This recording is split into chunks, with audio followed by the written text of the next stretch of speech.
everyone, I'm Autistic Genius and this is Spuddy. Say hi, Spuddy. Hello. Today we're talking about an article that a lovely lady called Josephine Jo Spencer on my Facebook page shared with me. It's very interesting actually, it's quite cool. It was written by The Telegraph, a UK newspaper for those who are watching abroad. The article is called Why Being Unable to Stand Noisy Eaters Could Make You a Genius. This is an interesting thing to think about because obviously with autism, we don't like noises that are, that are kind of, noises that are annoying to neurotypical people are worse for people with autism. Does that mean that we're incredible geniuses more than most? Well, no, it necessarily doesn't.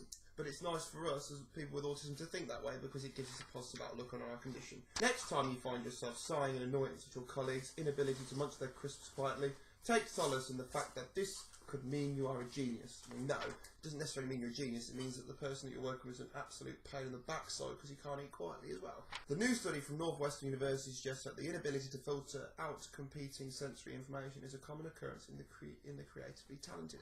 That's an interesting point. Being academic means that you're able to process information in a very logical way, and if you're more creative than that then academic, you're not going to interpret information as logically as you'd hoped. The study cites creative geniuses such as Charles Darwin, Anton Chekhov and novelist Marcel Proust, who notoriously wore ear stoppers and lined his bedroom with cork to block out noise whilst he worked. I don't think it's notorious to wear ear stoppers while working. The study analysed 100 participants who were asked to provide as many answers as they could to several unlikely scenarios within a limited amount of time. That sounds interesting, so obviously a little quiz. Put a hand on there so you're ready to play.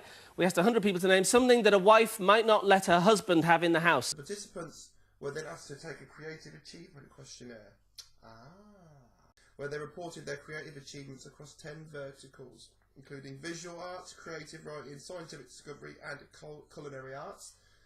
Wow.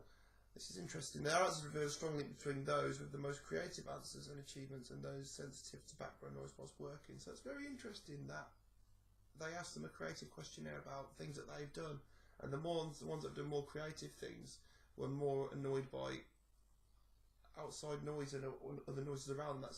What does this mean to people with autism? I suppose it's a general thing really, but I think it's an interesting look to see that actually it's not just people with autism who experience these annoying sensory issues, it's actually neurotypical people.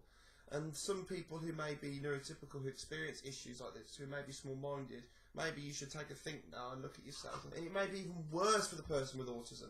Everyone has traits, everyone has something to do with autism, because everybody has a brain. But obviously with autistic brains they work differently to others. All brains are very similar because obviously they all think that they all move around the body and they all tell us to do things and things like that. Interesting article, interesting discovery, quite a cool way of looking at things that, I suppose it's a positive way. On something negative, it's turning a negative into a positive, blah, blah, blah. But I like this. I think it's enlightened us a lot, can enlighten a lot of people actually who aren't autistic to think actually, maybe we should start thinking a bit more, because if I can have these issues, someone who's neurotypical, someone with autism will probably have them as well, and probably worse. So let's just, hopefully this will allow us to look at this and go, actually, let's all think, because we all have traits of autism, we all have traits and all things that annoy us, and people with autism, those things will annoy us more. So let's just look at this and think, how can I be more supportive?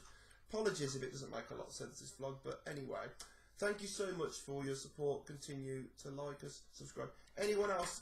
Share your opinions, share the video, put your comments, like it, do what you want with it. I like this to reach a lot of people.